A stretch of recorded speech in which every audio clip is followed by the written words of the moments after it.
السلام علیکم، ست شری اکال، میں ہرمیت سنگھ ہوں اور آپ دیکھ رہے ہیں آپ کا اپنا یوٹیوب چینل۔ ناظرین، آج جمعرات کی صبح آپ سب کو صبح خیر۔ گزشتہ 24 گھنٹوں کے دوران بہت کچھ ہوا ہے جو بتائیں گے اسی ویلاگ میں۔ غزہ میں اسرائیلی فوجی قافلے پر حملہ ہوا ہے، اسرائیلی ڈرون حماس کے قبضے میں آ گیا ہے، اسرائیلی اہم وزیر کی گرفتاری متوقع۔ آپ سب کا بہت شکریہ جس طریقے سے آپ ہمارے ساتھ جڑے، اور ہماری کوشش ہوتی ہے کہ آپ سب کو جو ہے خبروں سے باخبر رکھا جائے، اور چاہے وہ مڈل ایسٹ کے حوالے سے ہو یا دیگر خبریں بھی ہوں اس کو بھی ہم شامل کرتے ہیں۔ کوشش ہماری ہوتی ہے، چونکہ انشاءاللہ کل پرسوں سے ہمارا نیا چینل جو ہے وہ بھی ہم دیکھیں گے۔ نیا چینل کی واپسی اگر ہوتی ہے تو پھر کام اس پہ ڈائیورٹ کر لیں گے، کیونکہ آپ کو پتہ ہے کہ 3 مہینے کے پروسیس سے اس کو گزارا گیا۔ 3 مہینے پروسیس کے بعد اس کو ڈاؤن کر دیا گیا۔ 1,80,000 کے قریب، 70,000 کے قریب جو ہے وہ وہاں پہ میری فالوئنگ تھی۔ بہرحال آپ سب نے سپورٹ کیا۔ ہم کوشش کریں گے کہ وہاں سے کن کن شرائط رکھی گئی، تو شرائط کے بعد پھر ہم آپ کو بتائیں گے کہ اس پہ ہم ویڈیوز لگاتے ہیں یا نہیں لگاتے ہیں، لیکن لگائیں گے انشاءاللہ۔ ایک تو میری آپ سے گزارش ہے کہ ایک ویڈیو کو اپنے مختلف گروپس میں شیئر کر لیا کریں تاکہ یہ خبر جو ہے اوروں تک بھی پہنچے۔ مغرب کی حمایت یافتہ اسرائیلی نسل کشی جنگ کے دوران جس نے اب تک تقریباً 45,900 فلسطینیوں کو شہید کیا ہے، فلسطین اور خطے بھر میں مزاحمتی گروپ اپنی کارروائیاں جو ہے تل ابیب حکومت کے خلاف جاری رکھے ہوئے ہیں۔ غزہ کی جنوبی پٹی میں رفح شہر کے مشرق میں اسرائیلی فوج کے متعدد نگرانی کرنے والے ڈرونز پر قبضہ کر لیا گیا ہے۔ شمالی غزہ میں پٹی میں جبالیہ کیمپ کے مغرب میں الصفتاوی جنکشن کے مشرق میں اسرائیلی فوجی گاڑیوں کے قافلے کو نشانہ بنایا گیا۔ الاقصی شہداء بریگیڈ کے ساتھ مشترکہ آپریشن میں نٹزارہ محور اور مالکا فوجی مقام پر 107 ملی میٹر کے راکٹوں اور مارٹر گولوں سے اسرائیلی فوجیوں پر جو ہے ان کے گروپس پر حملے کیے گئے ہیں۔ مقبوضہ مغربی کنارے کے طوباس میں دیوان الزغیرہ اور المروہہ محور کے قریب اسرائیلی افواج کے ساتھ شدید جھڑپیں کی گئی ہیں۔ طوباس کے الطبیہ محور میں ایک اسرائیلی پیدل فوج کو گھیرے میں لے کر ان کے خلاف پہلے سے نصب کردہ اینٹی پرسنل مواز دھماکے سے اڑا گیا، جس میں کہا جا رہا ہے کہ کئی اسرائیلی فوجیوں کی ہلاکت اور میں زخمیوں کی حوالے سے خبریں آ رہی ہیں، جن کے حوالے سے یہ بتایا جا رہا ہے کہ ان کو منتقل کر دیا گیا ہے۔ طوباس کے بیروت محور میں اسرائیلی افواج کی شدید جھڑپیں کی ہیں اور ان پر بھاری گولیوں کی بوچھاڑ کی ہے۔ اب اس ساری سچویشن کو اگر آپ دیکھیں تو اس میں کوئی شک نہیں ہے کہ اسرائیل خاموش نہیں بیٹھا ہے۔ وہ زیادہ تر جو کارروائیاں کر رہا ہے وہ زیادہ تر کیمپس پر کر رہا ہے، سکولز پر۔ سکول تو اب بچے ہی نہیں ہے، کھنڈر بن گیا ہے۔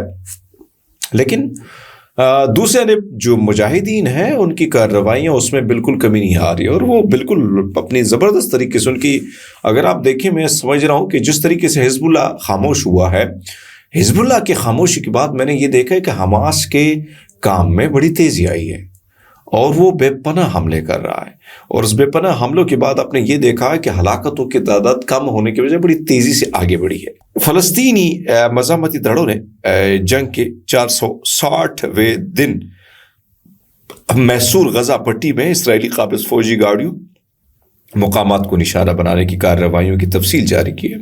القسام بریگیڈ جو حماس کا عسکری ونگ ہے نے ایک ویڈیو جاری کی جس میں جنوبی غزہ کے رفح مشرق میں اسرائیلی ڈرونز پر قبضہ کر کے دکھایا۔ ویڈیو میں ایک نقاب پوش فلسطینی مزاحمتی جنگجو نے قبضے شدہ میں ڈرون دکھاتے ہوئے کہا کہ جس کے اندر ایک کیمرہ تھا جو اسرائیلی ڈرون کو مجموعی طور پر وہ جو ہے وہ سب کچھ دکھاتا ہے، تو اس کو انہوں نے اپنے قبضے میں لے لیا ہے۔ اسرائیلی فوج کی بات بھی کریں، ان کی درندگی اسی طرح جاری ہے، اور غزہ کی پٹی میں 3 خاندانوں کے خلاف انہوں نے آپریشن کیا ہے جن میں 51 شہداء اور 78 زخمی ہوئے ہیں۔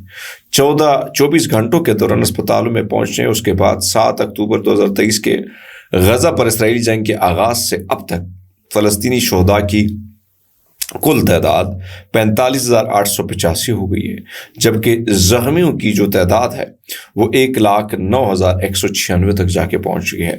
اسی طرح وزارت نے اپنے روزانہ کی رپورٹ میں جاریت کے حوالے سے بتایا کہ 460ویں دن کی صورتحال بتائی انہوں نے لکھا کہ آج اقوام متحدہ کی ریلیف اینڈ ورکس ایجنسی برائے فلسطینی پناہ گزین اونروا نے ایک نے کہا کہ غزہ کے اسپتال خطرناک ماحول میں تبدیل ہو گئے ہیں۔ ایجنسی نے غزہ کی پٹی میں فوری جنگ بندی کا مطالبہ کیا۔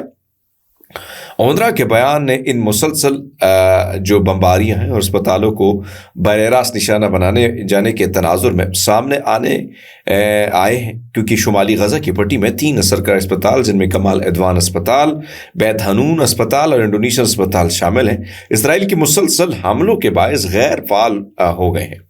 فلسطینی وزارت صحت کے مطابق غزہ کے صرف 14 اسپتال میں سے 36 جزوی طور پر کام کریں اور شدید جو ہے وہ قلت کا سامنا ہے۔ تو اس سے آپ اندازہ لگا سکتے ہیں کہ میں نے جو آپ کو بات بتائی کہ بھائی صاحب وہ زیادہ تر کوشش ان کی کیا ہے کہ اسپتالوں کو مفلوج کیا جائے، اسکولوں کو مفلوج کیا جائے، ایجوکیشن ان کی تباہ کر دی جائے۔ سوری میری زیادہ جو جمائیاں آ رہی ہیں اس کی وجہ یہ کہ نیند میری رات کو پوری نہیں ہوئی ہے، سو اسی لیے جلدی میں اٹھا ہوں۔ سو یہ ایک طرف تو یہ سچویشن ہے۔ سو دوسرے آپ کو بتاتے چلیں کہ اسرائیل کی براڈ کاسٹ کارپوریشن کے مطابق 112 اسرائیلی آبادکار ہوں جن میں افراد بھی شامل ہیں جو پہلے سے قید میں تھے، اور وہ افراد بھی شامل ہیں جو پہلے سے یعنی ان کے رشتہ دار جو اس وقت قید میں ہیں، انہوں نے سپریم کورٹ میں مقدمہ درج کیا ہے۔ یہ لوگ حکومت پر ان کی بنیادی حقوق کے تحفظ میں ناکامی، غزہ میں قیدیوں کے مسلسل مسئلے کو نظر انداز کرنے، بنیادی قوانین کے خلاف ورزی کا الزام لگا رہے ہیں۔ براڈ کاسٹنگ اتھارٹی نے کہا کہ مدعیوں نے رینا گوما میں بھی شامل ہیں جو آبادکار اور جو یگیال یعقوب کی والدہ ہے جنہوں نے نیر آوز سے قید کیا گیا تھا۔ مقدمے میں ان کے والد یائر کا بھی ذکر ہے جنہیں قبل یعنی قید کے دوران قتل کر دیا گیا اور اس کی لاش غزہ میں رکھی گئی ہے۔ ریڈیو انٹرویو میں گوما نے اپنی مایوسی کا اظہار کرتے ہوئے 15 ماہ سے ریاست ہمارے ساتھ ہمیں نظر انداز کر رہی ہے جو کہ بنیادی قوانین کی واضح خلاف ورزی ہے۔ انہوں نے اسرائیل میں ترجیحات پر تنقید کرتے ہوئے کہا کہ اغوا شدہ افراد کا مسئلہ میڈیا اور سیاسی توجہ کا مرکز بنا ہوا ہے۔ انہوں نے کہا کسی بھی نارمل ملک میں مسئلہ اولین ترجیح ہوتا ہے۔ اب آپ دیکھیں کہ وہاں کے جو قیدی ہیں وہ بھی آواز بلند کرے اور وہ بھی کہہ رہے ہیں کہ جو ظلم جو زیادتی ہمارے ساتھ حکومت نے کی ہے وہ ہمارے مطالبات کو مسلسل جو ہے نظر انداز کر رہی ہے، مسلسل وہ اس ساری چیز کو اگنور کر رہی ہے۔ ہمارے اپنوں سے ہمارے لوگ بچھڑے ہیں، حکومت بارہا دعویٰ کر رہی ہے لیکن اس دعوے میں ان کو ناکامی ہے۔ المعدی نے ایک مقدمے کے متن کو حاصل کیا جو 76 فرانسیسی، عرب اور بین الاقوامی انسانی حقوق کو اسرائیلی وزیر خزانہ بیزلیل سموٹریچ کی گرفتاری کے لیے دائر کیا گیا ہے۔ سموٹریچ 13 اور 14 نومبر کو پیرس کے دورے کے دوران اسرائیلی قابض فوج کے لیے فنڈ ریزنگ میں شرکت کریں گے۔ یہ تنظیمیں فرانسیسی عوام پر پروسیکیوٹر کو درخواست کے طور پر ایک مقدمہ جمع کرائیں گی جس میں سموٹریچ کے جانے کا مقدمہ جو ہے ان کے بیانات کا حوالہ دیا گیا جن میں انہوں نے غزہ اور مغربی کنارے کا مکمل اور حتمی الحاق کی وکالت کی ہے اور فلسطینیوں کو اردن یا دیگر جگہوں پر جلا وطن کرنے کا کہا ہے، جبکہ اس منصوبے کے مخالف جو ہے کرنے والے کسی فرد کو بھی دہشت گرد قرار دیا تھا۔ آپ اندازہ لگا لیں کہ اب ایک طرف تو بہت سارے جو بڑے بڑے لوگ ہیں اسرائیل کے، بڑے بڑے پروفائل کے لوگ ہیں، ان کو کہا گیا کہ آپ نے کہیں جانا نہیں ہے، اگر آپ جائیں گے، اگر آپ کو گرفتار کیا تو پھر یہ مت سمجھے گا کہ ریاست ہی ذمہ دار ہوگی، ذمہ داری آپ کی خود ہوگی اور اس کا نقصان بھی آپ کو ہی بھگتنا پڑے گا۔ دوستو اب تک کے لیے اتنی، بہت سارا خیال رکھیے، بہت شکریہ۔